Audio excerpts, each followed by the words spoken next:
Hey, everybody, and welcome to a very special edition of Talking to Fastlane.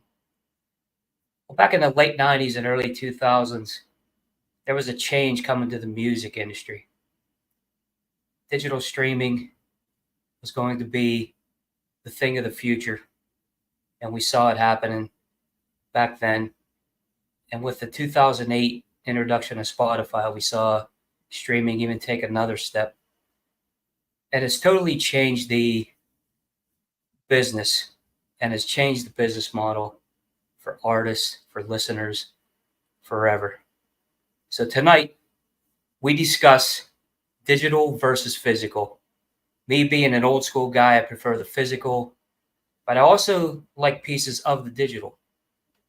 So tonight, I have three very special guests coming on to discuss this with us as we get into digital versus physical on tonight's Talking the Fastlane.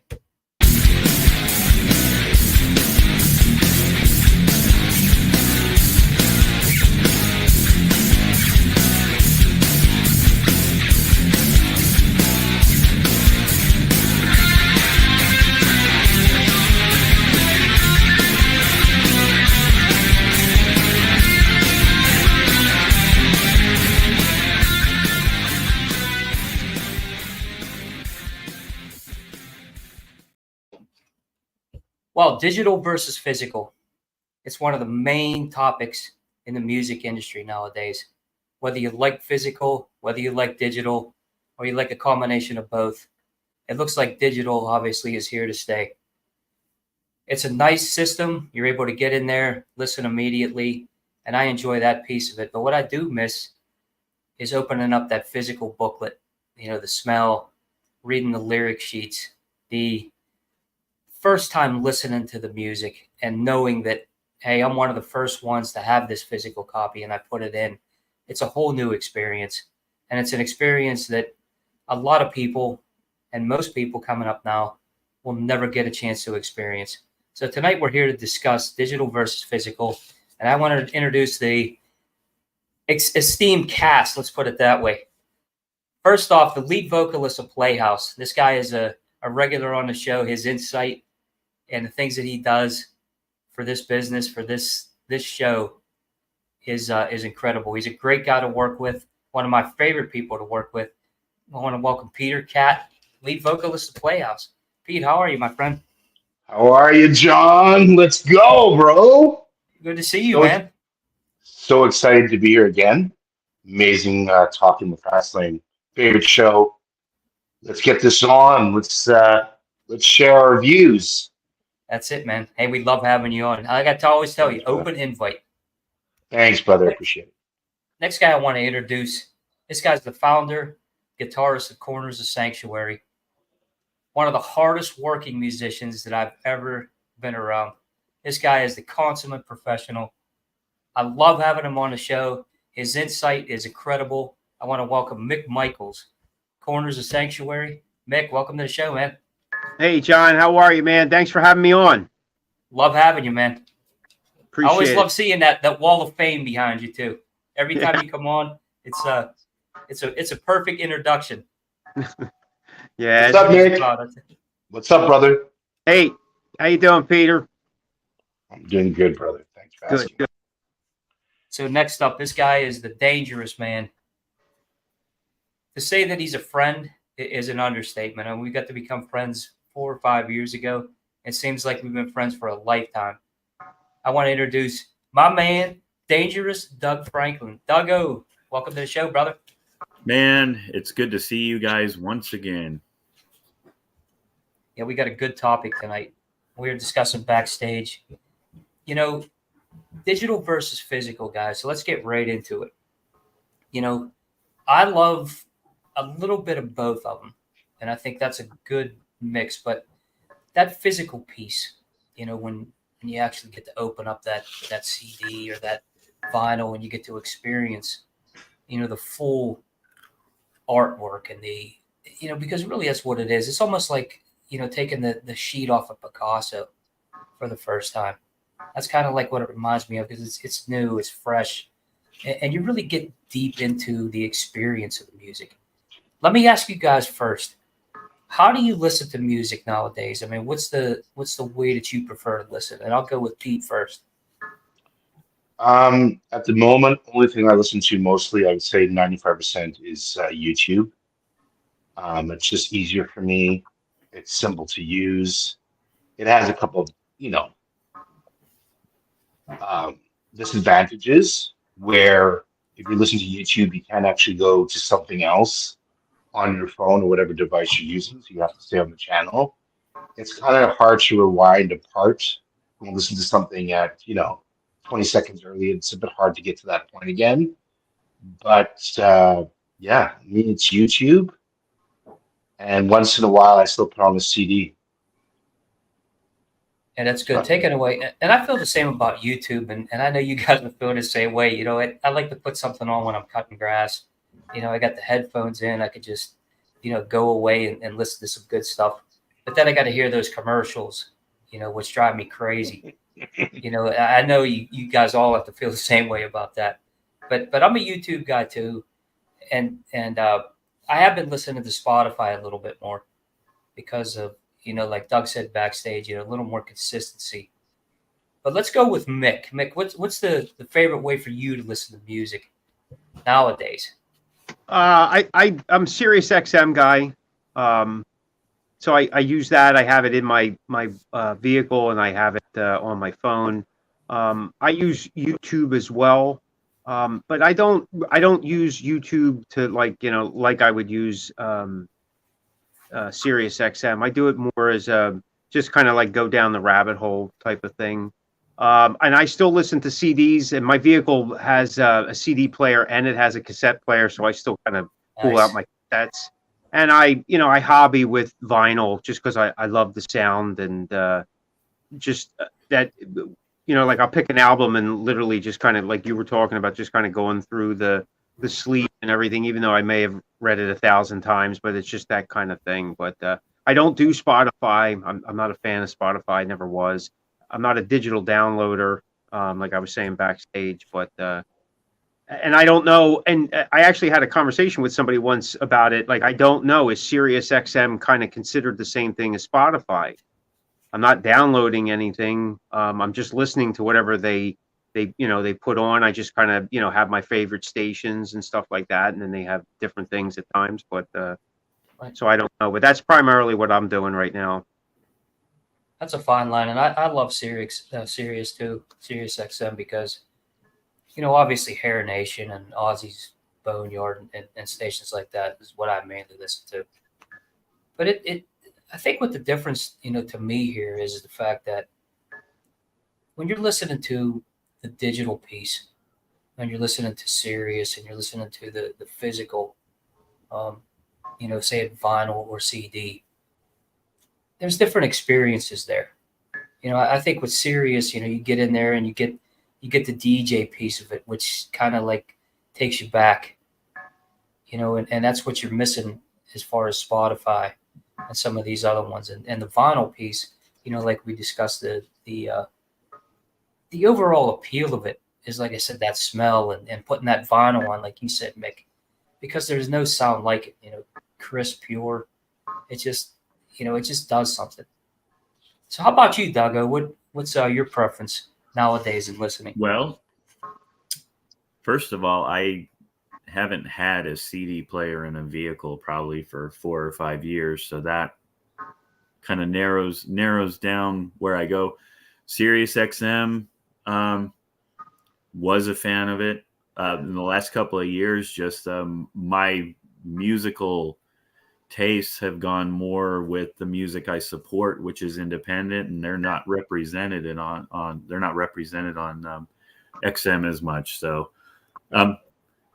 due to what I do, it's unfortunately, I know it's not the most popular thing in the room, but Spotify is where I find a lot of indie stuff, and great to listen to in the car.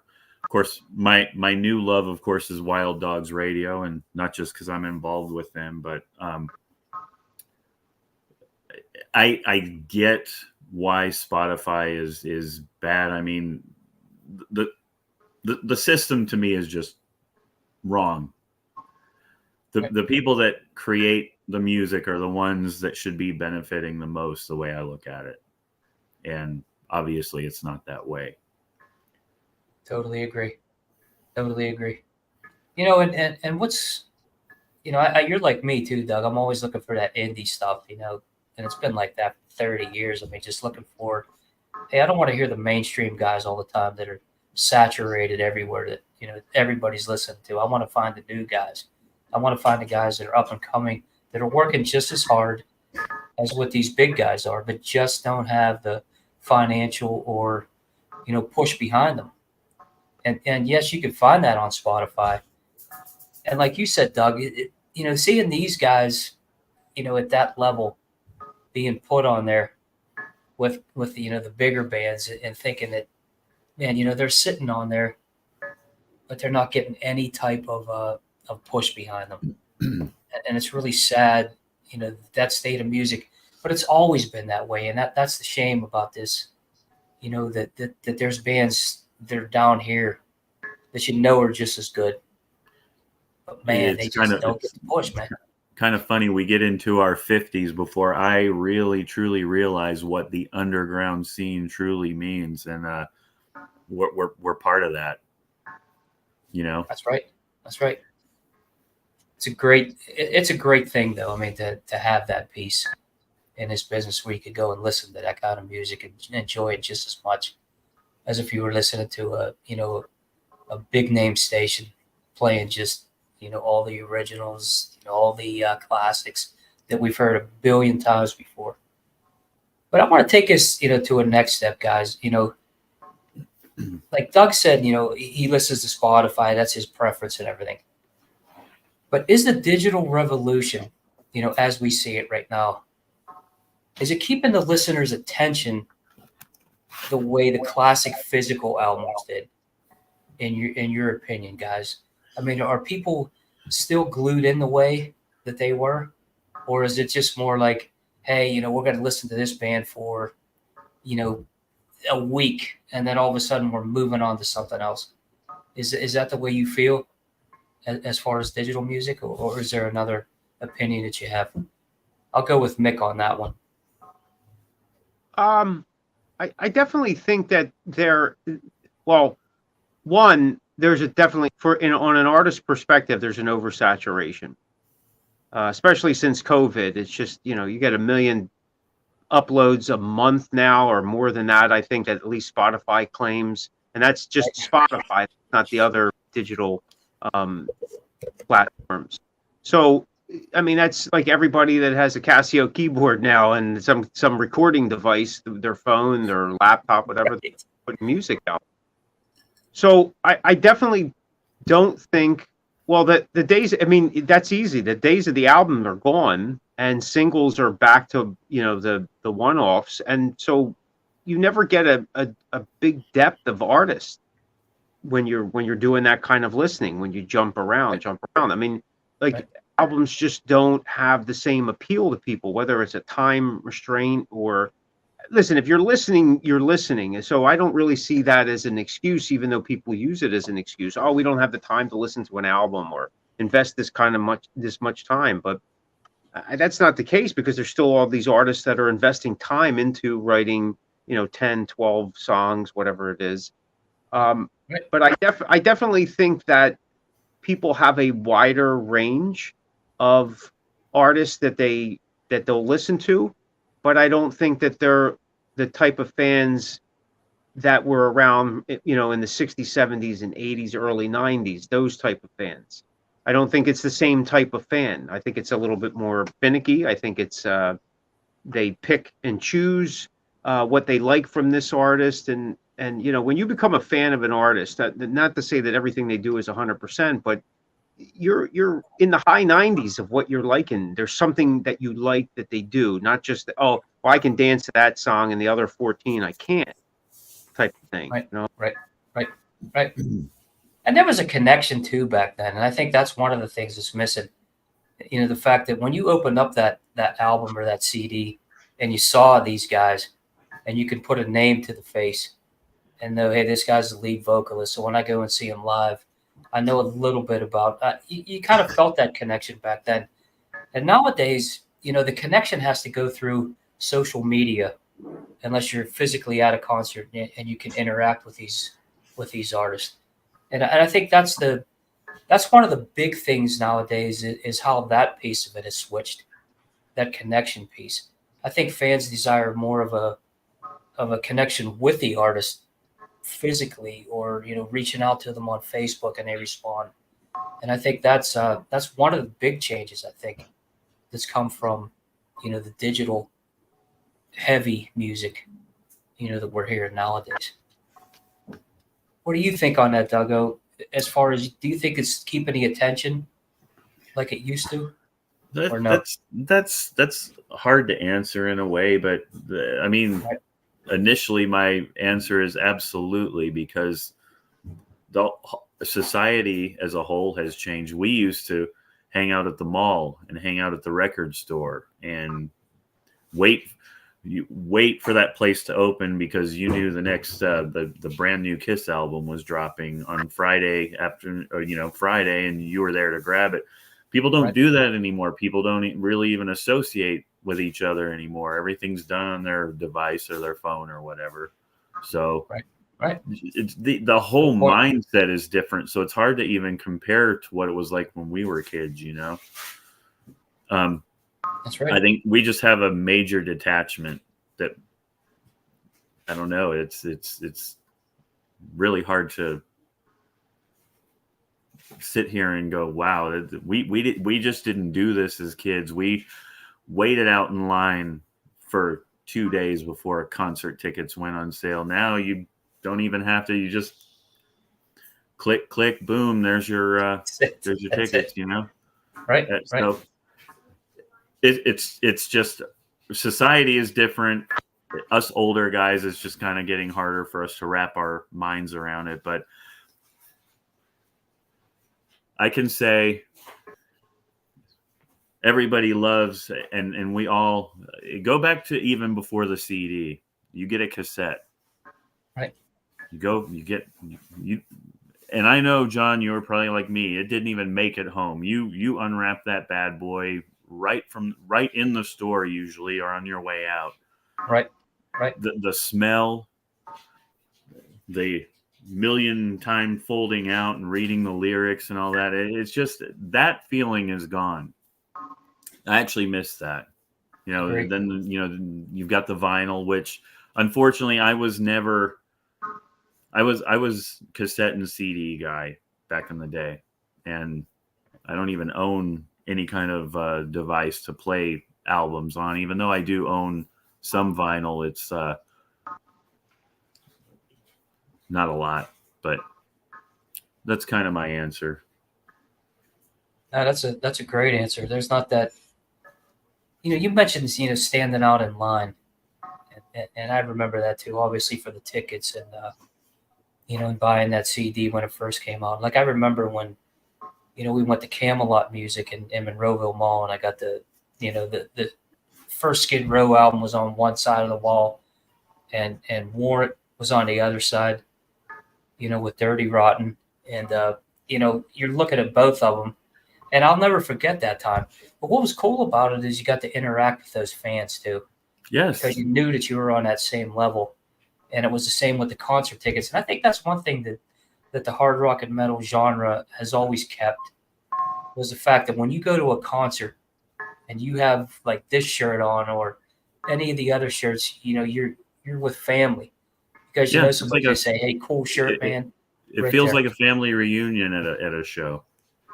That's right. How about you on this, Pete? As far as you think the listeners' attention is as much as it was, or is it a little bit different, or a combination of both? Well, I think everyone's view on it so far is, I always like to bring this up in different shows, and I think I brought it up in your show before. And my answer is, every generation throws a hero up the pop charts, which is a quote from Paul Simon. So let's go back to our parents. They had that wind-up Victoria, Victrola, yeah. Victrola. So they had that, and they thought that was cutting edge technology.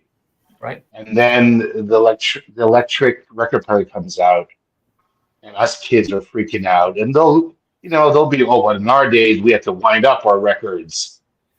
But we get the records, and if anyone who's never bought a record before, it wasn't just, it was getting that paper route or saving up your allowance for 3 weeks, getting that $10, having your parents drive you to the mall.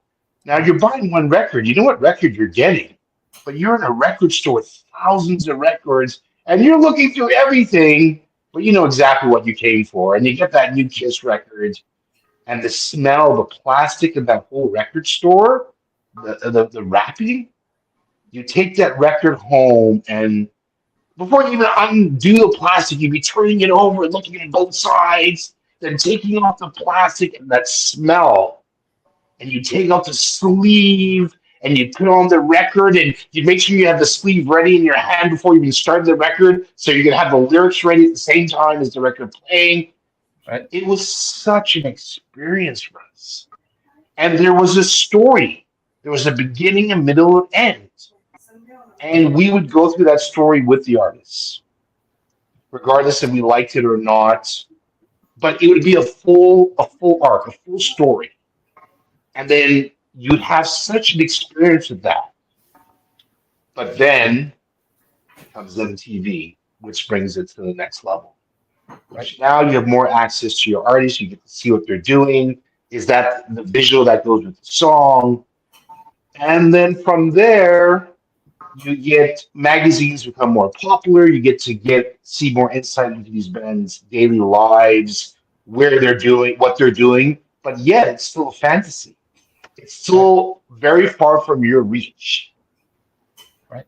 And then the CD comes. Now, the CD condensed the album experience of having that beautiful big album cover, but you still had a visual. You still had the cover, the pictures inside, whatever it was in the CD. And then in 97 or 96 or 98, when the internet came, game over. So now we have the internet, which is filtering every minute more and more information, not only to us, to everyone worldwide. Right. To this moment, so much information is thrown at us in literally a 5-minute span. We can't keep up with it. Now, I call it the TikTok generation, right? Watch a clip, it's 1 or 2 minutes. You keep watching clips like that, that becomes most people's mental capacity for information, if they're listening, watching, and especially the young generation. So now you can't ask someone who's in their teens or early 20s to listen to a story of 12 songs. They don't have the mental capacity to absorb that. Most people don't. Right. So they want snippets of it. So the new Metallica comes out. I want a snippet of that. Taylor Swift comes out. I want a snippet of that. Whatever band it is, that's all they can handle because that's how we've been programmed in 2004. That's right. And that's just the way it is. Like, again, every hero throws a generation up the pop charts, and that's where we are right now.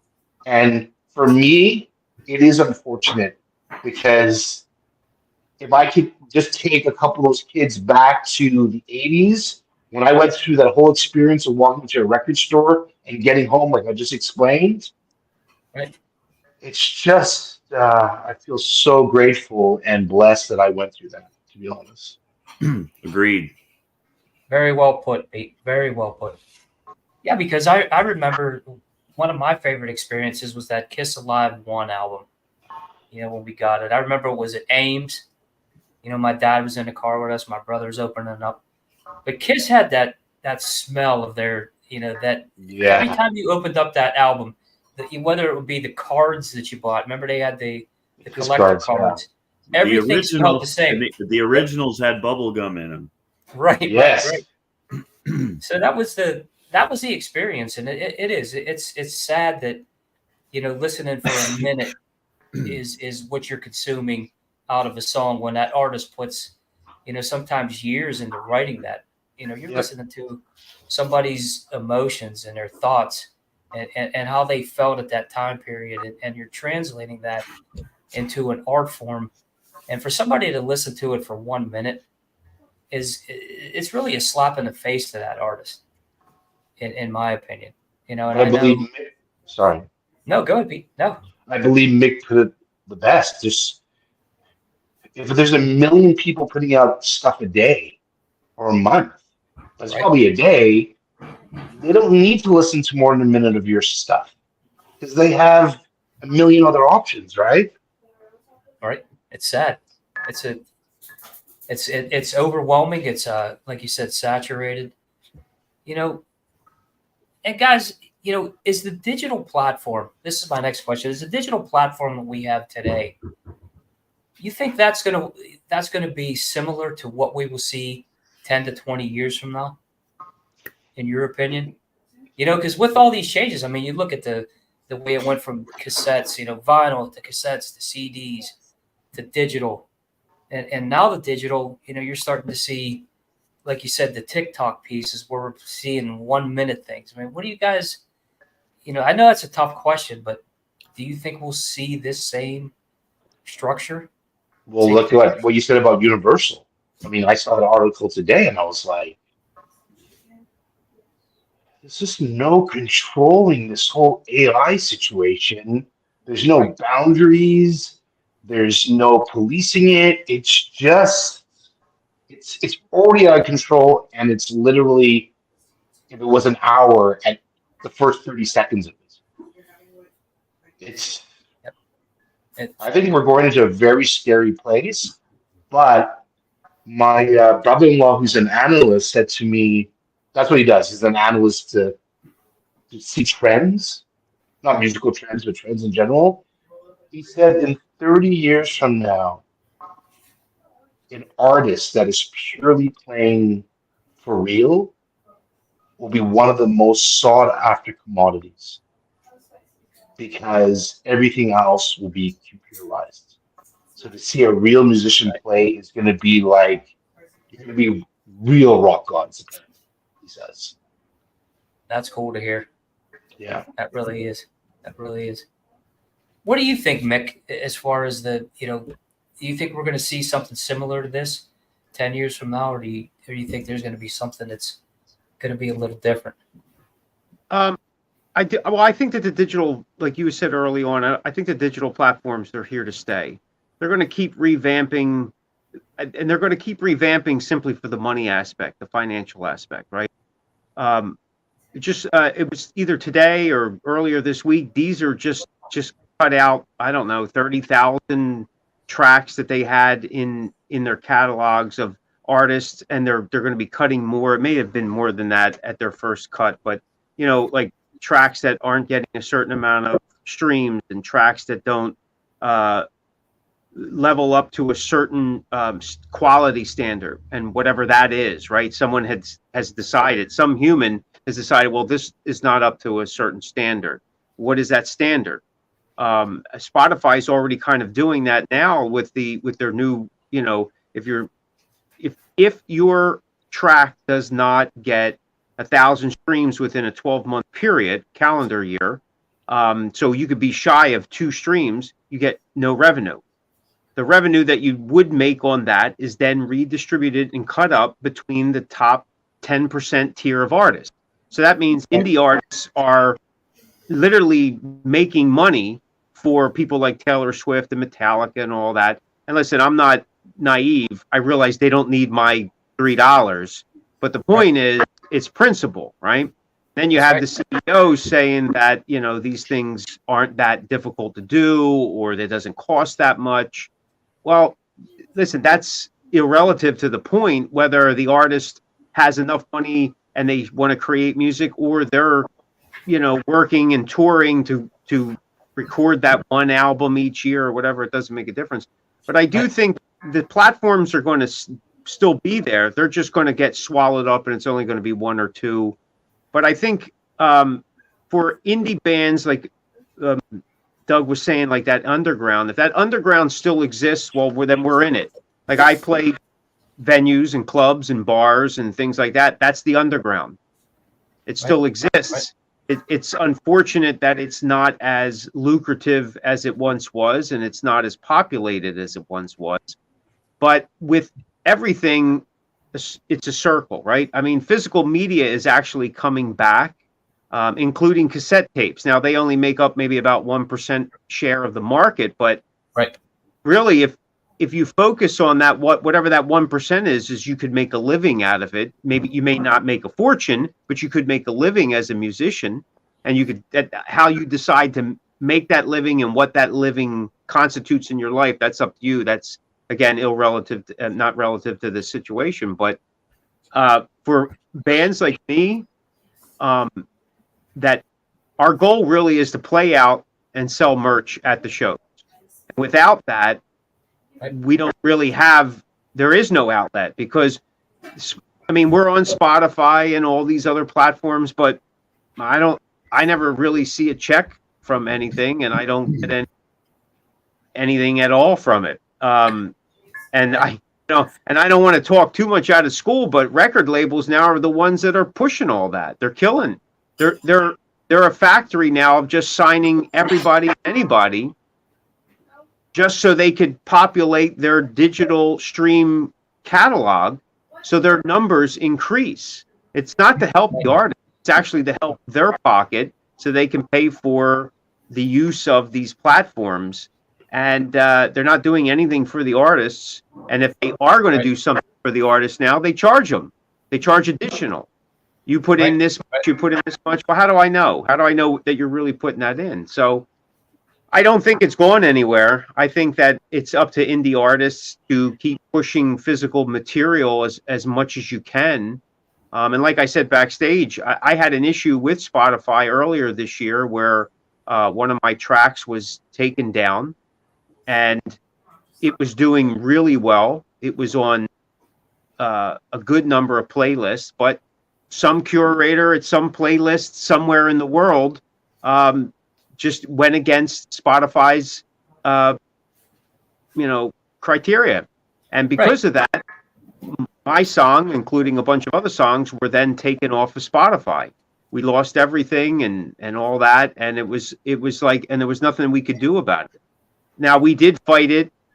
We did find as much information out as possible. But again, how am I supposed to police what somebody in, I don't know, I'll make up, Istanbul does, or in Russia, or I can't. That's not the artist's job, right? The artist's job is to get the music out there and see what happens. Hopefully you touch some lives. So I personally, I can't stand the whole streaming thing. I really so wish we could go back to the old ways. The only thing I do like about it, the whole digital thing, is that if somebody needs my e-pack or they need to hear me ASAP, I can send them an MP3 or I can send them a link to someplace. Right. That's the only difference that I remember when playing out in the 80s. I mean, from Philly, it could take you 3 months to get a cassette to Wildwood, New Jersey, to play a showcase 6 months after that. It took you a whole year to get your music even crazy. To the zip code. Now it's like boom, and that's the only part of it I like. Yeah, you're right. You brought up a lot of good points right there, and it's really a shame that that these streaming, Spotify and people like that, and look at it. You look at the labels and the way they work in conjunction. The bigger labels to sign artists in order to, like you said, build up their digital piece, doing nothing for the artist. And, and Doug will tell you that the reason that we did what we did, we didn't want to do the digital. We wanted to help the artist. And we saw what was happening. It was just killing us inside because we wanted to give back so much. And that's all we ever talked about. It's like, how can we do this? How can we get these guys where they need to be? If the industry is fighting us to make these things happen, so eventually, labels, like us were, pushed down, and we had to take a step back.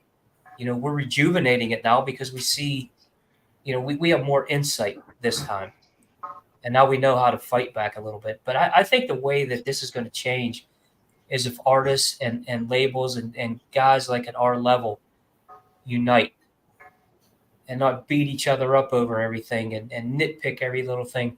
But we pull together, we support other bands, we support other labels. We like what they do instead of saying, well, look what they did. We say, hey, that's cool. Look what they're doing. Support them. And let's bring everybody together to fight this and make sure that the music that we appreciate stays alive, not only for the rest of our lives, but for future generations.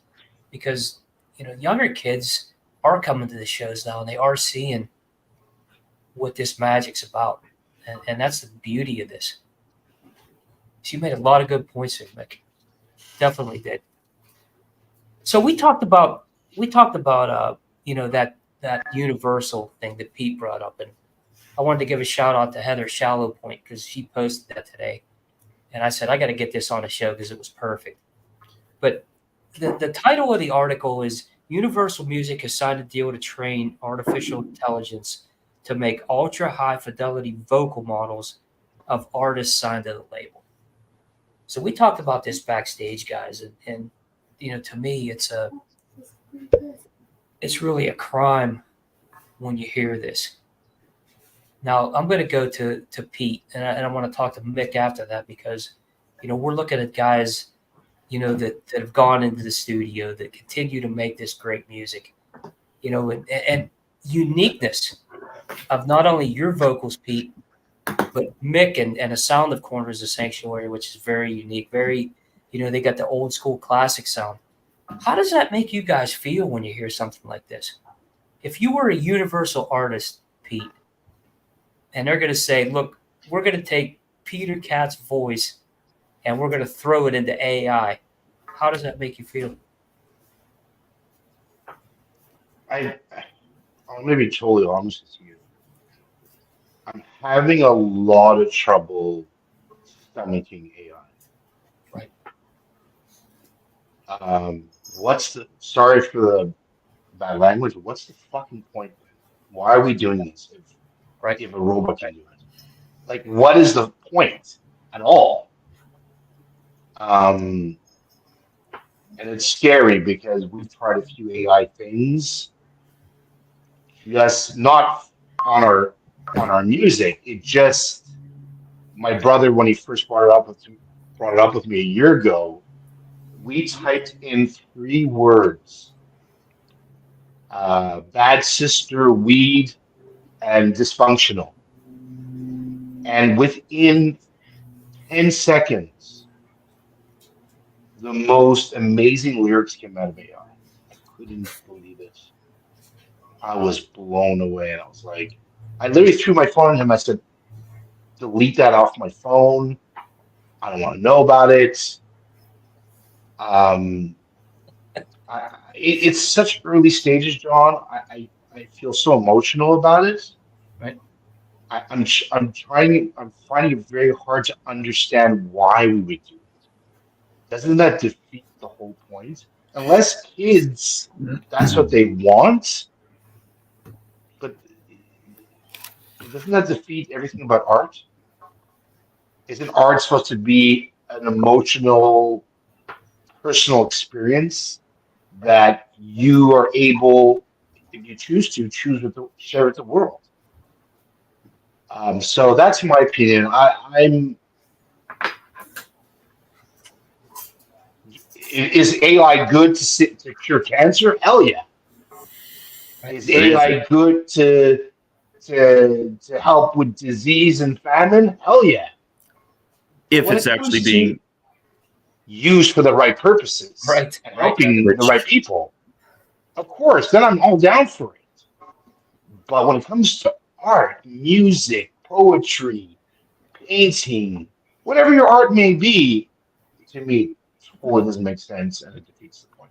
So you're having the real talent being the people creating this AI stuff. Yes, but used for the wrong reasons, like a lot of things are. So against it on so many fronts. I mean,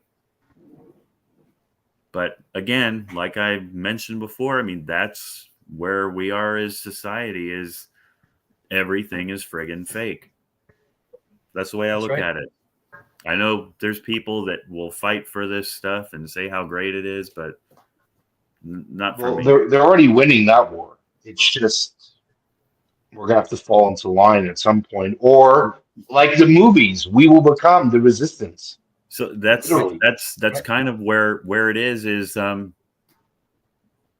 we're going to just confuse a society into what's real and what's not, where people are just Right. going to get to the point, well, who cares? I'm not even going to try to decipher it anymore. It is what it is. And that's what's the scary part of it. I mean, this whole scandal. It's not the first person who did it, but this whole thing about Bon Jovi and the fake signings. Like they're saying that Right. it wasn't him who signed those albums, and apparently Elton John did it. And then they go out and say, "Oh, you're getting a special signed album, and you're paying $150 for it." But in reality, it's AI that's actually signing those albums. Right. Right. Because John Bon Jovi is 61 years old, he doesn't have time to sign 10,000 records. No. Even when he Right? was in his 20s, he didn't have time to do it. Exactly. So now you're looking now. It's, you know, I think what's sad about this is they're taking away individuality from every one of these artists. That, like I said, when you're sharing that part of your soul, you know, and it's for like all, you know, if I'm listening to a Playhouse song, say, I'm gonna have one experience, and it's gonna be different from Doug's and Mick's, and that's the beauty of music. You know, you want to experience that for yourself, and you want to be able to translate that into your life and a life experience, and you know, and it ties back to memories, like I always say on these, you know, on the shows that I do and the interviews that I do with these guys, is because the fact that that's what it is. It made me the person that I am, but it made me appreciate somebody else's art and the way they relayed that to me and changed my life in certain ways. And it's really sad that when you hear somebody do an AI piece here, there's no individuality there. It's just going to be, we all experience the same thing, and that's it. And I think that's the part that's really the breakdown of society and the breakdown of, you know, the higher ups that are in control of what they want us to be, the robotic society. And I'm never going to be that. And I know most of the people that are listening, if not all of them, are never going to be that. We're going to be the rebellion. We're going to be the ones that stand up for what we believe in. And we're not going to let you shit all over us. Pardon my French, but that's the way I feel about it. You know, when I go and I listen to it and the things that go on. So, you know, guys, I guess the part of this that's really hard to, you know, to fathom is the fact that, like Pete said, they're just going to do this and they expect us to stand in line, you know, and just take it. How do you guys feel about that? I mean, I know you guys probably feel the same as I do. You know, we're the rebellion. We're the ones that we fly our flag, and you guys are either with us or you're not. But I'm not going to fall in anybody's line. So, what do you think? What do you think about that, Doggo? I kind of touched on it earlier. The scariest part of it is it's gotten to the point where you're going to hear new music come out or a movie or whatever, and you're going to go, okay, how much of this is real and how much of it isn't? It's gotten so hard to tell. And I think that's what they want. They want us to just go, okay, well, our questioning it isn't going to do anything, so we're stuck with it. So either way, they win. I can't be that guy. I just can't. All right, I'm with you, Doggo. Let me ask you guys this too, and especially Pete and Mick, and I'll start with Mick. Mick, if one of these, say you're signed to Universal, all right, and they come to you and they say, hey, Mick, you know, we love this song that you have, but we want to throw this AI piece into it because we think it's going to take you to platinum status. Is it something that you're going to do? Or is it something that you say, look, I'm not going to compromise who I am to make this move? I know it's a tough question, but it's all. I thought about that. Unfortunately, it depends on what I signed, right? And then And anybody that's faced with a large check, you know, with a lot of zeros, they're going to say, you know, what the hell. But Right. you know, the thing is that like art isn't about the passion and all that stuff for everybody except the artist, right? Art is about, can we make money on this crap or not? At the end of the day, it's all about the loot. So Right. I understand, whether I agree with it or not is besides the point. I can understand why they're doing it. Like, it prolongs an artist's life. It may breathe some new life back into an artist that just isn't doing it anymore. Is it going to completely replace us? Maybe at some point, but I don't think we're going to see it. I think that it's definitely something for the next generation, the newer and next generation. Unfortunately, what happens is when these new things roll in, a wave of it gets hit to the prior generation, and some people start to fall into it as well, right? They figure, this is how I can stay relevant. This is how I can stay current. I get it. I've talked about this before to some other people. Like, I can't, I don't even know. I don't even use effects on the floor because they're complicated to me. So just trying to figure out AI, I don't get it, right? It's easier. It's, for me right now, it's easier just to plug and play, record, it's done, and I can move on to the next piece. But for someone who doesn't play and is skilled on the keyboard and all that kind of stuff, it's probably cake for them. But I don't think it's going to replace us right away. I mean, maybe down the line, but I mean, some form of AI, which was before that, it was just computer assisted, whatever, has been going on for years. It's just that now it's become a prominent piece of our culture and people's creative process, right? I mean, it's all over the place, right? It's just a new thing. So I don't think we're going to stop it. And it's up to artists whether or not they're going to embrace it. I mean, like the Beatles earlier, or, you know, Paul McCartney, whatever you want to call it, they released that Beatles song. It was terrible. I mean, I don't even think it was worth spending the time to do it. You know, and same with the video was even worse than the song, in my opinion. Like they probably could have kept that under wraps and it wouldn't have made a difference. But, you know, That's right. I think, like, you know, like what Peter was saying and Doug had said as well, I think that there's going to maybe be some good stuff that's out there, and I'm not surprised that we're already probably in the top 10. There's probably 2 AI songs in there from an artist that we don't even know, you know, exists. But Right. I think in the long term, the soul of what makes what that artist does is going to be missing. That's why you'll get a lot of legacy artists that don't release newer stuff anymore, because they can't reproduce that, whatever that feeling was, right? But I can understand the artist that says, hey, this may be my shot. Jack Russell once said to me, I said, you know, Jack, I says, what keeps you going? He goes, it's the possibility of writing that one song again that's just going to put me right back up on top.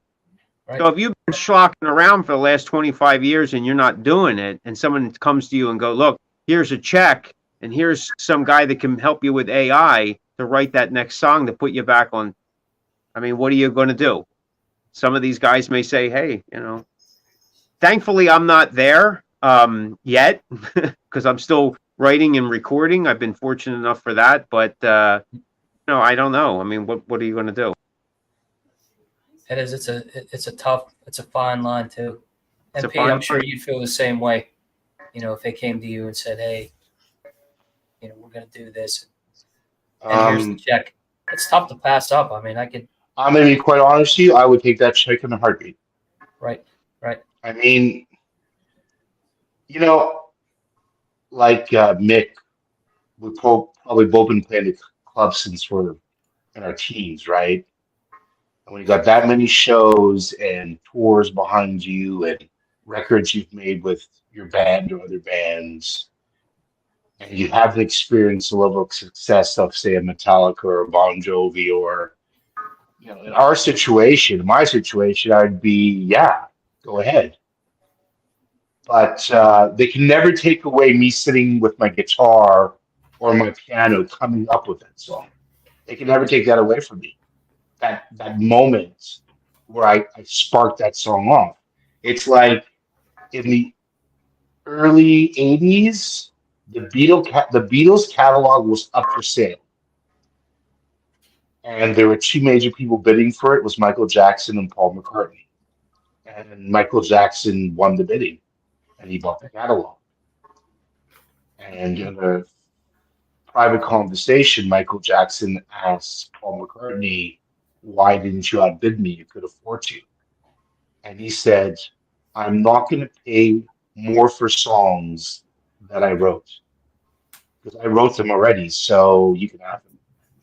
So they can never take away that moment where you write that song. So if someone offered me a check, sure, take the song, use AI. Give me the money and I'll buy another guitar and I'll write another awesome song. There you go, Good way of looking at it, Pete. So what if they take the money off the table, guys? There's no check. They come to you, knowing that's a huge label, and they're going to say, "Look, I'm going to throw this AI on there," in the hopes that maybe you'll get to that point. Well, it's the same thing. So everything me and Mick have probably experienced is based on a maybe. We write this great song and maybe we record it, maybe if it sounds good, and maybe if it gets on the radio, and maybe if this happens.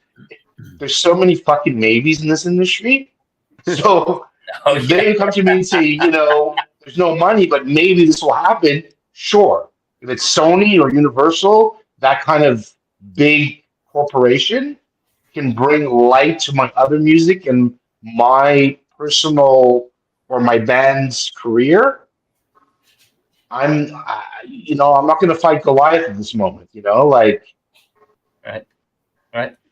I'm just being honest, right? So, yeah, I think it's great conversation. I think it's great to hear, an artist's perspective. I think that like the thing that AI won't do, like Peter was saying, it like you're never going to be able to take away a guitar and an artist putting the song together, right? And for many artists, again, taking it out of the financial, that's therapy, right? That's stability, that's balance. I mean, I'll be the first one to say it. Like if I stopped writing, I'm not exactly sure what I'm going to do. Like if I may stop recording, I may stop playing out at some point. I mean, I know that's going to happen at some point, but I don't think I'm just going to stop, playing the guitar. And the problem is you play guitar long enough, you start making stuff up.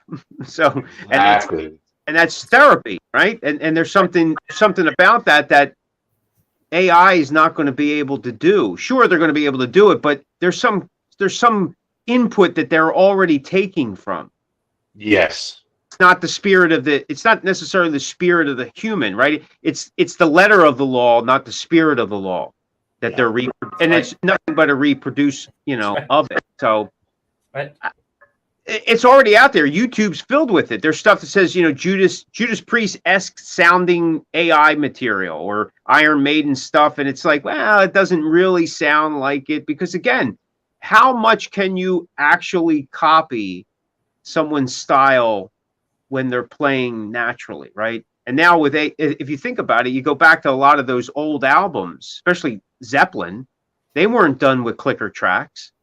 There was a feeling that I seen a video once where they took Bonham's drums and then they quantified them and put them to a clicker, fixed them all up in the digital format, and it lost the essence of whatever he was doing. Right. It was more on the money, but there was no feeling, there was no nothing, and that's what AI is going to do. It'll take the life out of things in time. Now, again, this is my opinion, and I'm sure there's plenty of execs who will say, well, no, it's going to breathe new life in an industry. Yeah, right. into an industry that's going to become the norm, hopefully after I'm dead. So then what's, whatever. So like you're saying, John, we need to continue.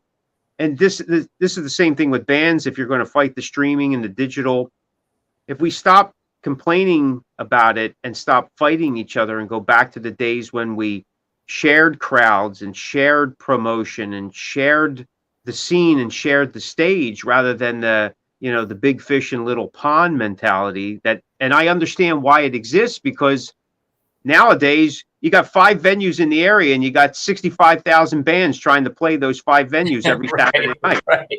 There's just a number of bands that aren't playing, Right. But in the old days, it was everybody shared. Listen, there was always competition. Competition always exists, right? Right. No But matter there what. was a bit of sharing that still went on. You talk to guys, Joey Belladonna from Anthrax, he would tell you, we used to share crowds. We used to share this, share that. It was just a common thing. But if that's what AI is going to do, it's what it's going to do. And like you said, we're probably not going to be able to stop it. But that doesn't mean that we have to roll over and conform to it. Right. Right. Great points tonight, guys. I wanted to give out a shout out to the show sponsor, Wild Dogs Radio, wilddogsradio.com. Doug Russ, who does a fantastic job. You guys know him well. Doug knows him very well. Oh yeah. I think I talked to Doug Russ through Messenger about 65 times a day minimum. Yeah, and that's on Tuesdays. He's fantastic what he does. And look for Talking to Fastlane every Sunday. The best of Talking to Fastlane every Sunday on Wild Dogs Radio, 2:00. All the interviews, shows like this. Doug, give a shout out to your show, man. Tell everybody what they're going to be listening to this Dangerous Sunday. Doug Music Hour. I'm telling you, this week, a couple of the guys on the panel are going to be represented on Sunday, 2 p.m. Pacific. It's 5 p.m. for you East Coasters there. Got a good mix going on. I've got a little bit of this, a little bit of that. You guys got to tune in to hear it. Sundays are a great day for Wild Dogs Radio, by the way. We got John, Mick, your shows are on there. So yeah, you guys make sure you tune in. That it's truly the station for artists. No doubt. That's all I can say about it. We got Pariah Burke too. Yeah, Pariah's played some of our stuff, that RFL stuff, on his show over we got the years. Mystical great Misty show on Sundays. It's a great lineup. And everybody tune in, listen to some of this cool stuff that goes on there, because Doug does a fantastic job. Let me give a quick shout out to some people watching. Of course, I was going to say Carrie, that, Doug. Go ahead. Carrie, she's always with us. We got Misty watching. My buddy, my new friend John. He's with the band Talking Bombs. If you guys watch any of my lives, you'll see they played this past Saturday night at Froggy's and killed it. I just wanted a little off track. Whether you listen to physical, whether you listen to digital, if you guys are not going to the live shows, if you're not getting off your ass on a weekend and coming to most of the time a free show or a very low dollar amount show. Dollar amounts for shows the same as they were in the 80s, $5, $10 to get in. Nothing's changed. And It hasn't. It really hasn't yet. If you're not there and you're not supporting and you're not, buy a damn T-shirt or a CD. You have no idea how much you're actually helping the cause. That's where, to me, it all starts. Go to the shows. Get the word out. That, to me, is the only real old school thing that's still going on with music is the shows. Get out there. That's right. And when you hear this great music, feel free to share it too. Don't be afraid. Get it out there. Get it out there, because these guys all need the help. If we love something, we share it.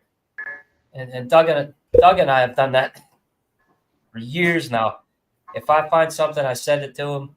He finds something, he sends it to me. That's how this grows. Communication through these channels and all the cool things that go on around all this music. Because I can honestly say, I look at these three guys. I love these guys, for everything that they do, for how they support me, how they support the show, but how they, sacrifice. Because this isn't, one of the things is, hey, we do this as full time, I got a full time job. We have jobs and we have all these other things that we do, and when we get out there, we do this as a passion. You know, and I look at Mick down there, and like I say, this guy's a consummate professional because he lives and breathes this. And you go and see Corners of Sanctuary live. I was blown away, you know, when I got to see him here in Pittsburgh. Man, you know, having a chance to work with these guys, but then hear them live and the product that they deliver, that's what this is about. It's about you know, spreading the word of hardworking musicians for the fact that we have a passion for this and we truly care about what these guys do, and we want their music to be heard, and we want to see them up here, you know, and continue to do it. Everybody that's listening in, I want to say I appreciate you all. You know, I look at Carrie on there. I see Carrie here every week listening in and really appreciating what we do. And it's a great thing. Well, guys, we covered some great things tonight. I think this is a great conversation. It really is. But I wanted to bring this up because it's hysterical when you look at this statistic. And it's how much does an artist make on Spotify for 1 million streams? So give me your guesses here, guys. And everybody in the chat, throw your guess up here for 1 million. 1 million streams, I would say $237.50. It's actually higher than that, but that would have been around my guess. That in a bag of cheeseburgers. Yeah, that's it. Sack of flour. Go ahead, Nick. About $400 maybe, and an old Blockbuster video cassette. Sounds about right, Nick. But really, you know, when you look at this for 1 million streams, and you compare this to, say, a platinum artist back in the day, you know, obviously who sold 1 million copies of their physical product and made millions of dollars. Now you're looking at $4,370 for 1 million streams. So that's actually more than we thought it was. I was surprised at that. But if you look at that compared to a physical piece, you know, it's really a shame to how that level has dropped so far. And that's really what makes it so difficult for us as an industry right now, all of us.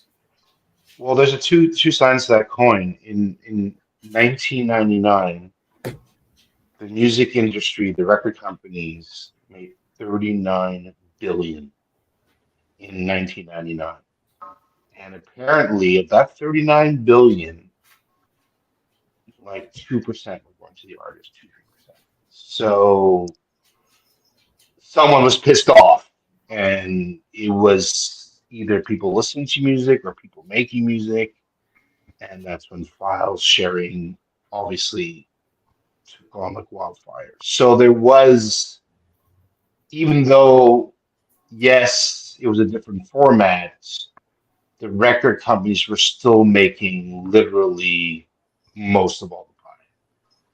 And, you know, everyone thinks about these record deals. Oh, yeah, you guys got, dude, everything's recuperable, you know? Like, Right. You had to pay a lot of shit before you actually made money yourself. Right. So it's yes, artists seem to make money easier, but did they really? I'm not sure, man. I'm just saying. Big Yeah, probably knows absolutely. more than me. This It all comes around. whole thing brings up another thing. The more you talk about Spotify and some of the other streaming, it brought in the age of an artist being able to buy views or buy streams. Doug loves this. Which here's the kicker. You get your stuff out is the independent guys that maybe only do digital, and they put it out through DistroKid, and they, you know what, I want to beef up my numbers a little bit, so I'm gonna, you know, buy some streams. Spotify finds out about it, and it's like, you can't out-crook me, so now I'm gonna remove your stuff because you wanted to try to help your numbers a little bit. So it's just. Are you sure about that? Because there's some bands I've seen.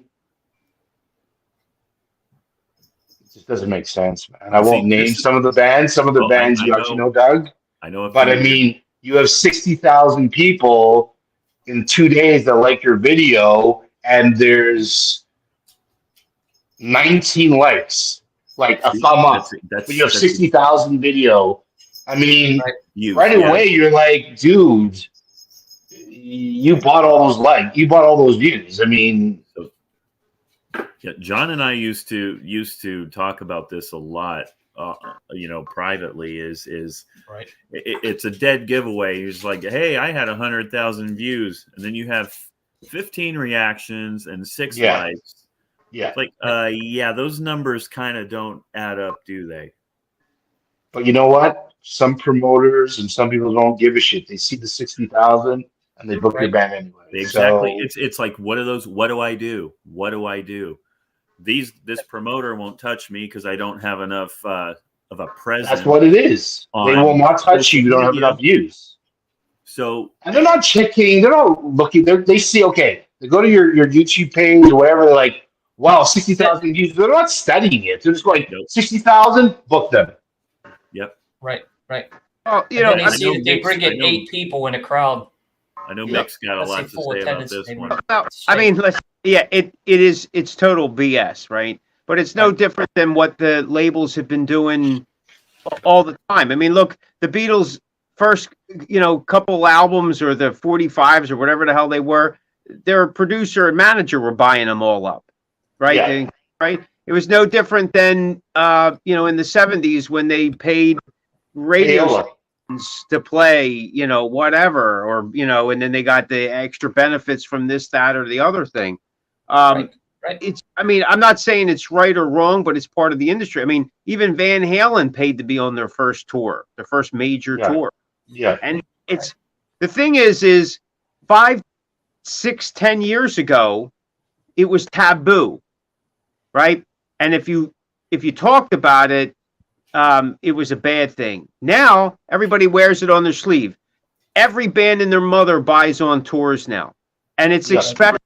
I mean, we're handed tour packages all the time. I'm like, well, if I'm going to spend this money, then I'm just going to go out on tour myself. And if I fail, then at least I don't owe anybody. Yeah. I mean, and that's normally what we do. Not buy on tours. We just take the money and go fail on our own. I mean, it's a lot easier. At least we eat okay. Because the thing is you buy on them tours, they're not paying for room. They're not paying for transportation. You still got to bring your own equipment. You got to, so on and so forth. So you're not getting anything. That's just pocketed right into the band, the main band, right? So buying the numbers thing, they're part of PR packages now. Guys will, when they list them out, they'll go, yeah, we'll get you this many reactions or whatever the hell they're called on Instagram, and we'll do this, that, and that thing. Right. The newer artists, unfortunately, it's not really their fault. This is what they're being presented with. They're saying, well, this is what you need to do. And it's not just the music industry. They're doing it everywhere. I mean, for years, that you've had to buy. Why do you think it was called Top Shelf? Because you paid for it. In the supermarket, all eye-level stuff, they pay for that spot. The guys that don't are on the back, and and I'm usually the one down there getting it because it's cheap, right? Yeah, So you got to roll under the rack to get it. Yeah, it's in every industry. But what I'm saying is unfortunately for newer, younger artists, it's not necessarily their fault. It's that this is what they're being presented with and told, hey, this is the norm. You want to compete? You want to rise above that oversaturation of 1 million uploads whenever?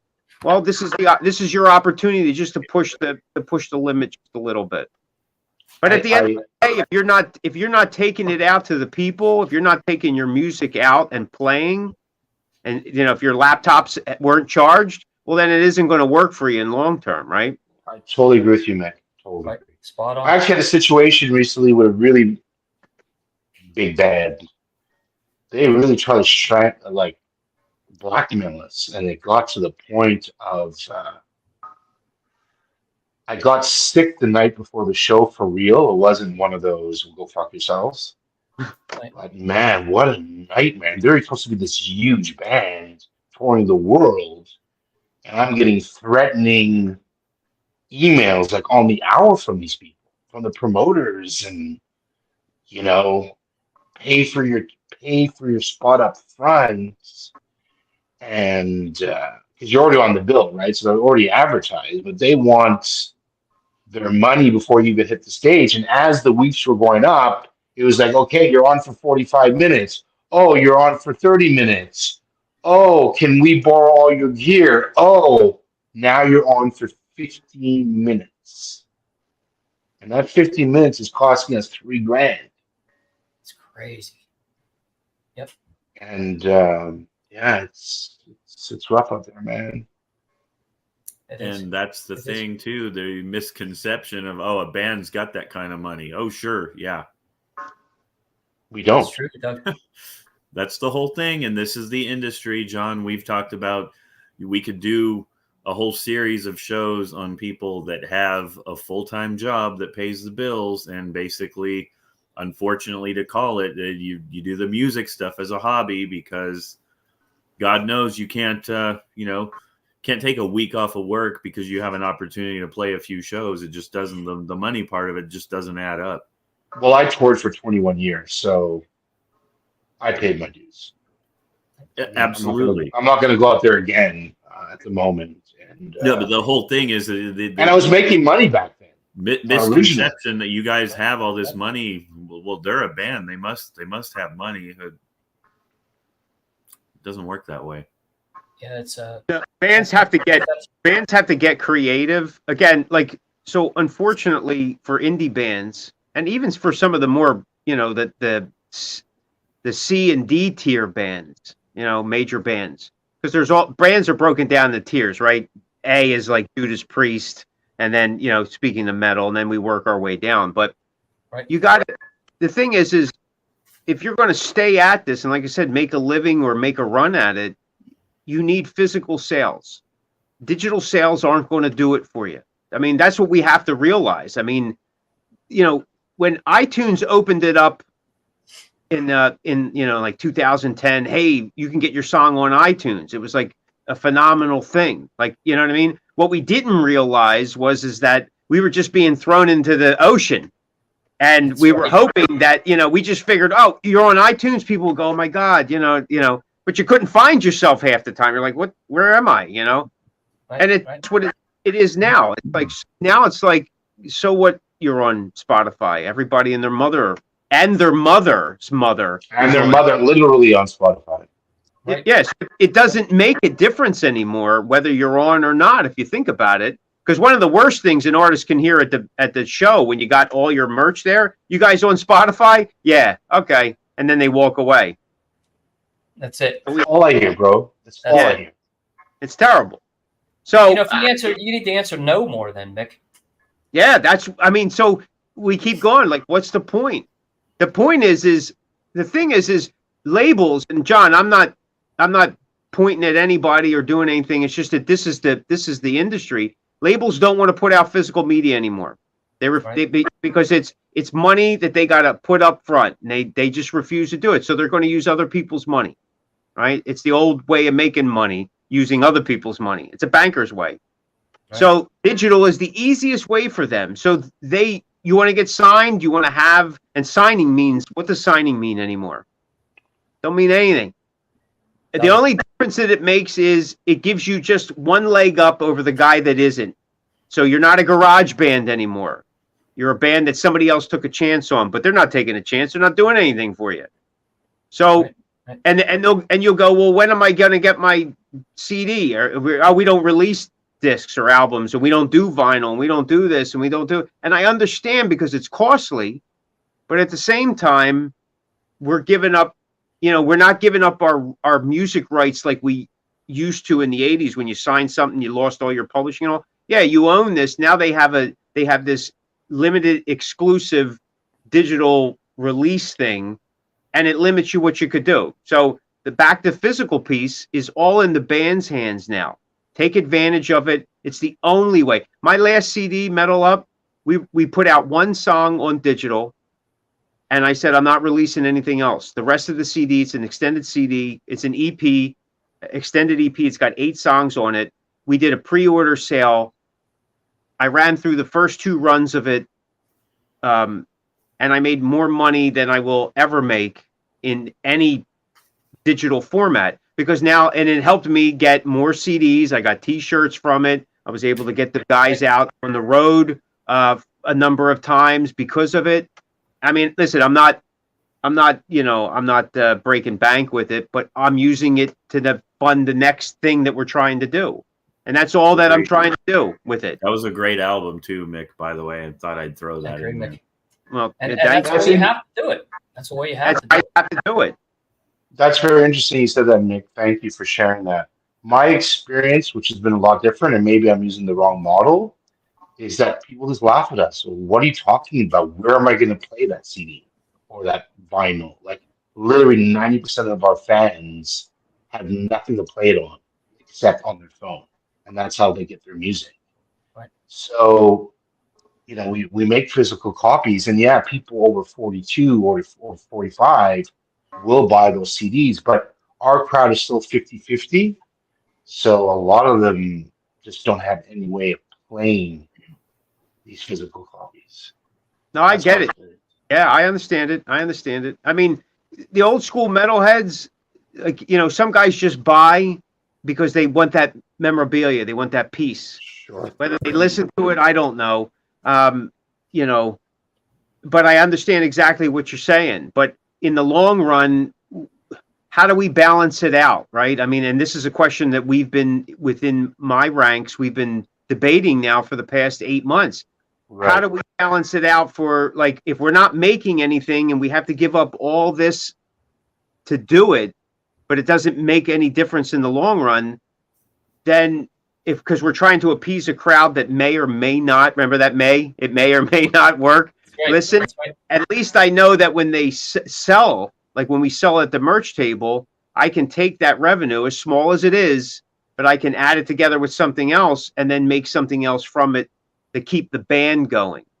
So that's been the model that I've been trying to do, over the course of my lifetime, really. But since COVID, since we got back into the group of COVID, because it's a different beast now. I mean, it's like literally learning a whole new business, because there's all new people out there. And I have found that, unfortunately, there are bands that are aging out just because there's more younger bands out now, and they want nothing to do with aging bands.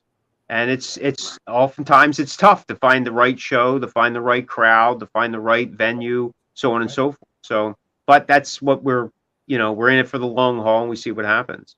Very interesting, because that question, our next, I don't know if we call it a record anymore.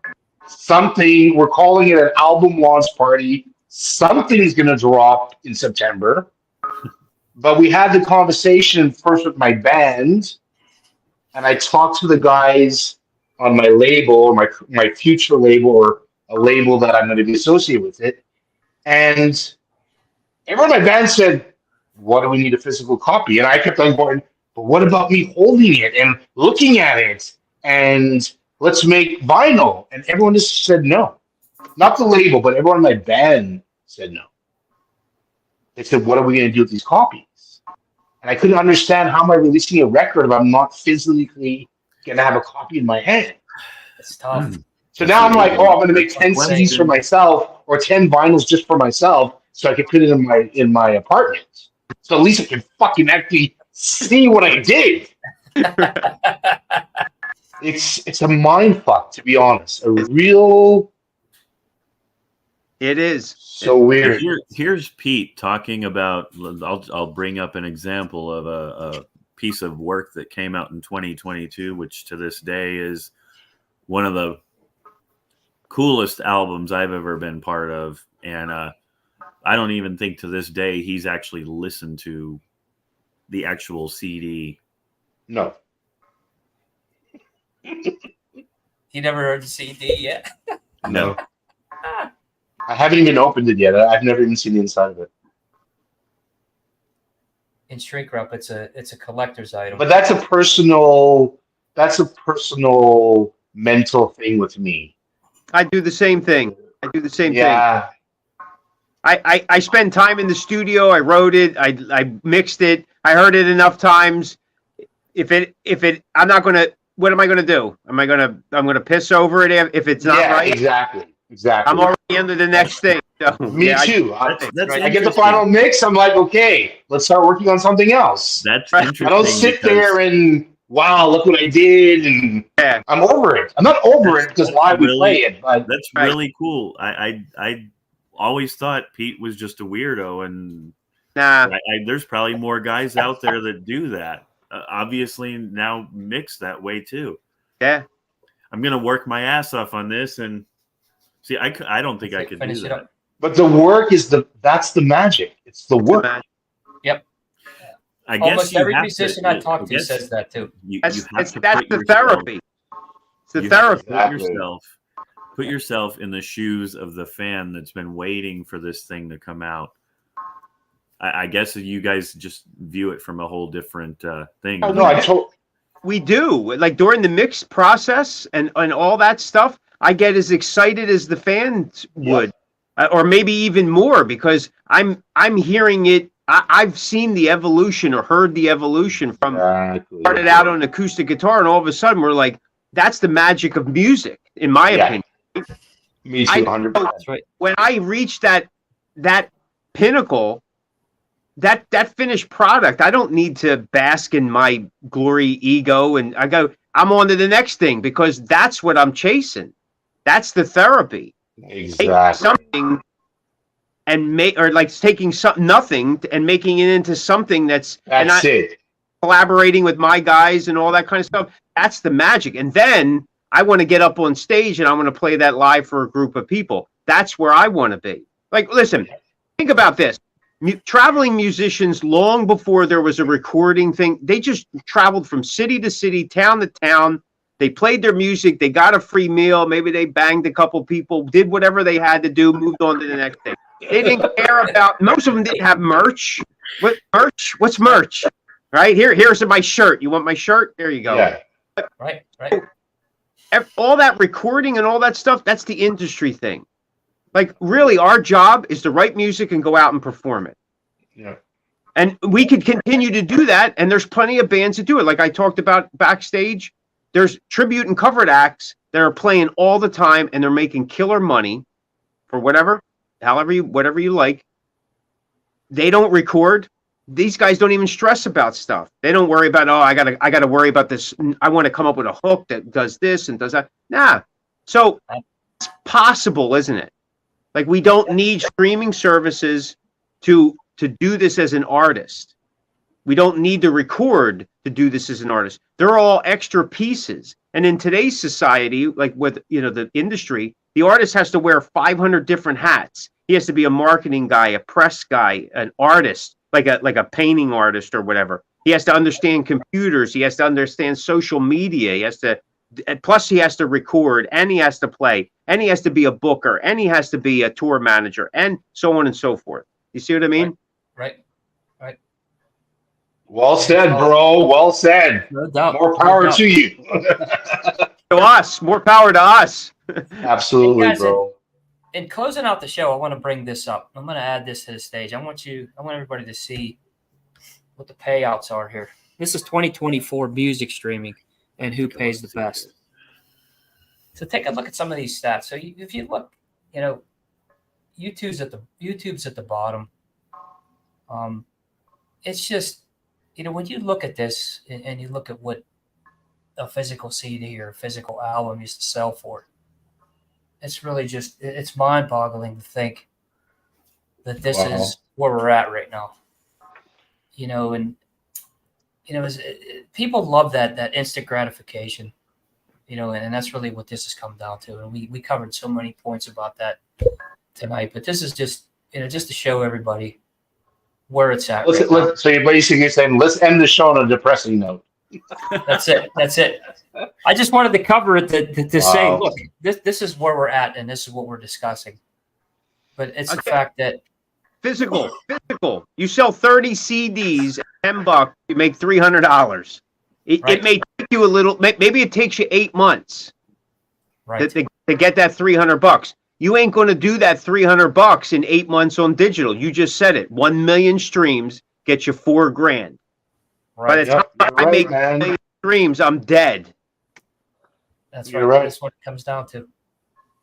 See, and what I'll do as a fan too, and I know a lot of people listening will do this. Even if I don't listen to the CD, I listen to the digital and everything. I buy the CD to support the artist because that artist did all that work to get to this point. And I love the music already, but now I have that physical copy to say, look, I just want to show you guys that I support you and what you do. And that's the way I look at it as a fan. I don't just get into the digital and say, well, it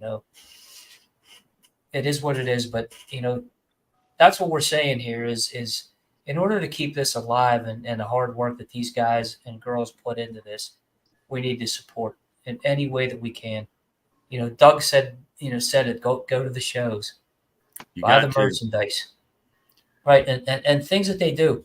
It's funny, man. You'll see that artists will put things out there, on Facebook, for example, and it'll get like 3 likes, and people are seeing it. They're just, you need to support. You need to follow these guys and girls and follow what they do and become a part of, this great thing that we have here. Because music is the greatest art, the greatest form of art. It touches everybody. It's not just, people like paintings and people like to read books and great literature and things like that. But music is universal, everybody. And these guys do this because it's in their hearts and in their souls. And that's what we need to appreciate. And that's why buying the physical copies and supporting these guys with T-shirts and going to the shows, that keeps it alive. Because it's a great thing that we have here, and it needs to be appreciated for what it is. And that's the way I look at it. But I'm going to take that depression off of there so you guys can smile again. Listen, But you can't do this for 30 plus years and not laugh. Exactly. Like you're getting. You just learn to block a little bit more. You wear a cup. Maybe you put your helmet. Just do it. You know what I'm saying? But it's just the way it is, man. You find what works for you. You do the best you can with it, and you go with the flow. Like I said, everything's a circle, man. Stuff will come back at some point. Yeah. I agree, Mick. To reiterate what I said before, regardless of if you buy CDs, you buy vinyl, you listen solely through streaming, you guys will get tired of hearing me say this, and this is coming from somebody that organizes shows, puts them together. You get this awesome lineup together and nobody fucking shows up. It takes the wind out of your sails. The only way to truly support this stuff is to go to the shows, find your next band at your local venue and support them. It doesn't cost a lot to buy a CD, doesn't cost a lot to get a T-shirt and to tell your friends about it. That part of the old school stuff should never be a thing of the past. Go to the shows. I agree. And meet these great people too. It's really you cool will to not be talk disappointed. music. That's it. To hear how these songs are written and the background and the stories behind it. I always say it makes me a better listener. And I like looking at it. And I look at my first experience listening to it and then talking to the artist to hear how they wrote it and the stories behind it. It's a whole new game. It's like opening up that book for the first time and reading that story. You get to know these guys, and it makes you want to be a better fan. That's it. And that's the way I look at it. Everything. I don't play any instruments. Obviously, I can't sing. I look at this from the 15-year-old kid I was going to a show. Now I'm working with my friends, and what am I going to do? I'm going to get their stuff out there. If I have to ram it physically down your throat, I'm going to do it. But that's what these guys need. They need people to see them play live. That's right. Pretty simple. And listen to the music too. Don't just look at them and say, well, yeah, and then pass it. Because it's some great stuff. Well, guys, I want to say thanks to all of you for joining the show. I Hey, love having Heather. all of you on. Heather Shallow Point popped in for a second. Awesome. Hey, Heather. Yeah, thanks for sharing that post too, Heather, because we had a nice topic to discuss there. There's no doubt about it. But it's crazy. I mean, when I look at, last thing here, guys, is Spotify. This is the Spotify technology revenue for 12 months ending March 31st of this year was $15.02 billion. So, you're looking at a growth of, 12 billion, or it was an 8% increase from 2021 to 2022. And it's totally gone up. I mean, we went from 12 billion to 15 billion, just totally growing, and you look at the figures here that I showed, and that depressing statistics piece I brought up. But it's really, it's a shame because you thought of, even if a larger percentage went to these artists, what we could do. That's Watch that Spotify thing on Netflix. In the show, there's a part where they're like, "We're gonna fuck the bands," and that's it. And everyone's like, "Yeah, let's fuck the bands. That's an amazing idea," and everyone went with it. It's a shame. That's the problem.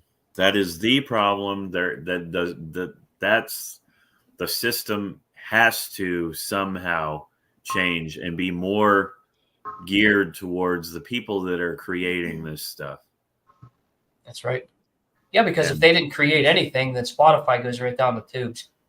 Yeah. And then we're in a society where, hey, guess what? No bands are doing it anymore because there's no reason to. Let's just let AI do every fucking thing for us. So we brought up a lot of good points tonight, guys. We just lost Pete's video here. But I thought we covered a lot. Everybody had some great insight. Spotify turned his lights out. That's it. It took him right off the screen. They didn't even want to give him. Oh, sorry, guys. I'm here. Just give me a second. Where are you guys now? You're not getting any royalties from this show now, Pete. It's called the TV show is called The Playlist. Okay. And it's on Netflix. Okay. Watch it. You'll be so angry by the end of it. I promise you. We already are, Pete, and we haven't seen it yet. We're angry. We're going to watch it. Might be throwing some televisions around tonight. You will be. Or whenever we listen to it. All right, guys. I mean, like I said, thanks for joining me on this show. Man, we had great conversation as always. Love having you on. Next week. Thanks, Sean. Let me put this up here, guys, because next week we got a special live interview. You guys will like this. Jeff Westlake and Sammy DeVille of BFD. Oh, yeah. Nice. A live interview. We're going to discuss the new album exclusively. New album, nice. New video that I saw a snippet of the other night. Nice. Been talking to Jeff and got some really cool stuff coming out. So we're going to do a live interview with Sammy and Jeff next week. So look for that. That'll be, we'll set the time. I don't know if it's going to be 7:30 or 8. We try to, make things work for everybody like we did for Mick tonight. I wanted to have him on the show, and I said, look, we're going to do it at 8 just to make sure that he's able to be here because I know what these guys bring to the show. So look for that next week, everybody. Listen to these guys. Playhouse, Corners of Sanctuary, Dangerous Doug and everything he does, especially that group, Doug. I mean, you got some cool things going on, man. Okay, let me real quick. I don't want to make this about the group and all that, but it's funny. I kind of did that just on a whim. You know me, since you and I have known each other, John, I post stuff that I like. Well, I started to see that it looked like Facebook was, I don't know, muting or whatever. I wasn't getting like reactions, or it wasn't reaching enough people to me. So I said, you know what, let's do. And how many of you guys have tried to post a video in a music group and they say, well, we don't like self-promotion here. So I said, you know what, let's do a page that's all about fucking self-promotion. And that's what it's supposed to be. We're almost up to 1,000 members after, just a few short months. So I'm real real happy and appreciative of everyone that not only is part of it but participates, and couldn't do it without you guys. And I appreciate the support of the guys on this panel too, because you guys help out a lot with that. Yeah, Congrats to both of you. group. Yeah. It's a great group. Well, everybody, just want to say good night. And like I said, look for next week. Talking to Fastlane with Sammy DeVille and Jeff Westlake of BFD. Brand new album is on the way. New videos coming out. And I'll tell you guys what, let's do this. Let's go with Mick first, because I know Corners has a lot of stuff going on all the time. And I mean, yeah, he's always moving forward. Tell us what's going to be happening. What's coming up here in the next for the rest of 2024, Mick? Well, right now we're in the studio. We're recording another EP, and we have plus an album in the background. We're going to be picking up again in July, promoting our Metal Up extended EP. We're going to be doing a couple one-off shows, and then we're going to Canada for a few shows, and then we're going to start hitting some of the local region. You know, we're going to do Jersey, we're going to do Connecticut, Ohio. We may be even coming to Pittsburgh. I'm waiting on some of that stuff, and we're just going to be playing throughout the year. We'll probably finish up in November and take time off for the holidays and enjoy our. Actually, well, in August we're going to be recording our holiday song, so we'll be kind of intertwining that at some point. So just staying busy. We got a comic book that's in production right now for one of our older albums, and the band's going to be next year is going to be celebrating 10 years from the Metal Machine release, and some of our first albums that are no longer available. I think they're going to be re-releasing, all redone and stuff like that. So because they were good albums for the songs. They were early digital albums, and man, they're horrible as all hell. So they were cool, and I'm not afraid to say it. Hey man, we were an analog band. We were learning the ropes, and we were like, yeah, that sounds good. But nah, that shit sounded horrible. So those albums were pulled, and we've been reworking them the best that we can. So hopefully, maybe somebody will like them this time. So that's great stuff. When he says busy, I almost laugh because I know what he's up to. I know he's always got something in the cooker. Or I swear he doesn't even sleep. He just like plugs himself in and recharges while he's working. That's where AI may help me out at some point. I don't know. We'll see. Absolutely. How about you, Pete? I know you got some stuff going on. Tell us a little bit about it. Well, I released one single this year so far with Jeff Westlake.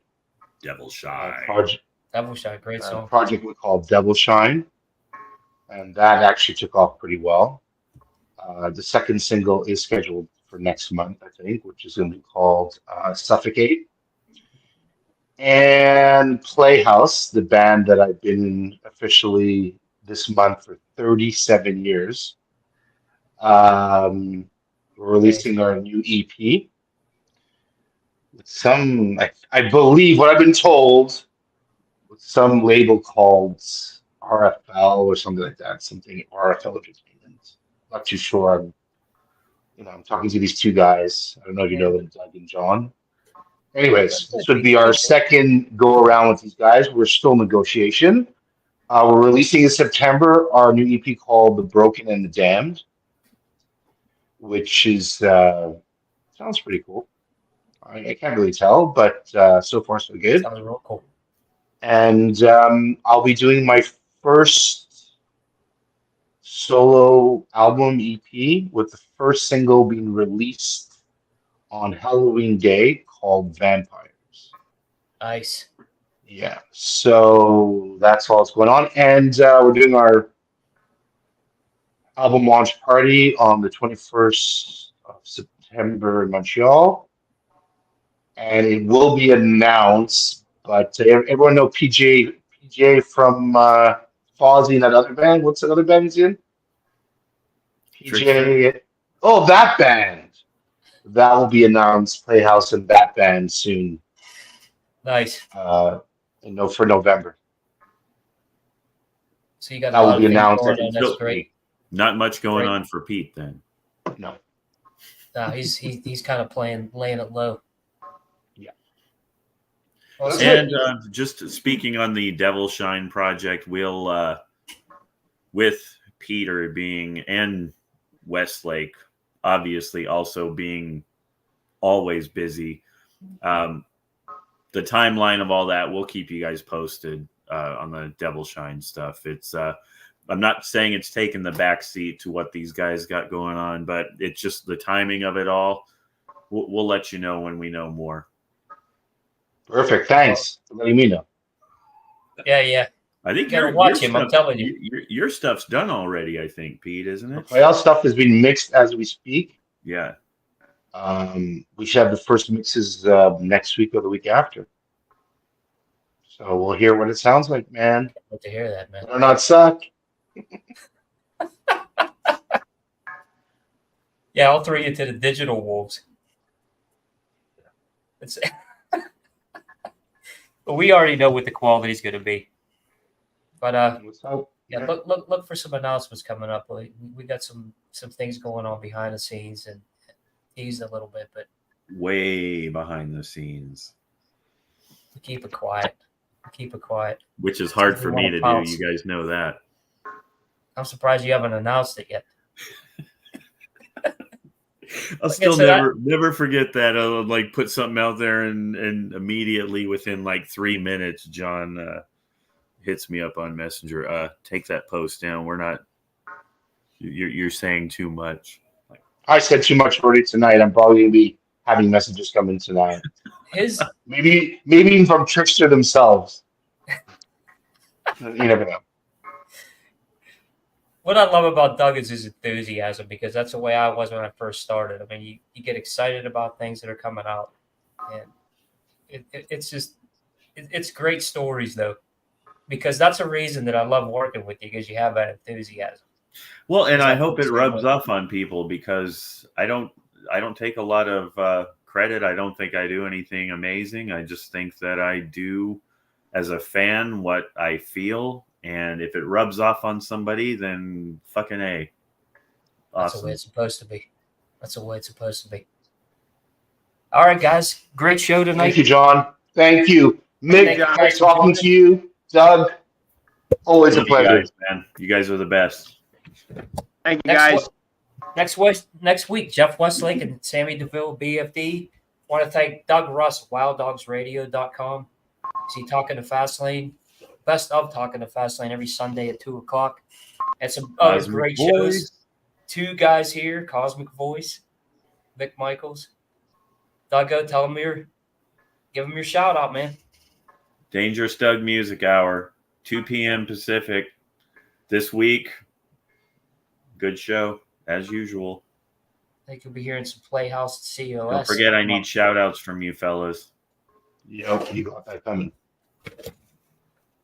So, all right, guys, tune in. I also want to give a shout out to the Hard Rock and Sports Show. My buddies Tommy Florio and Jeff Telwinski.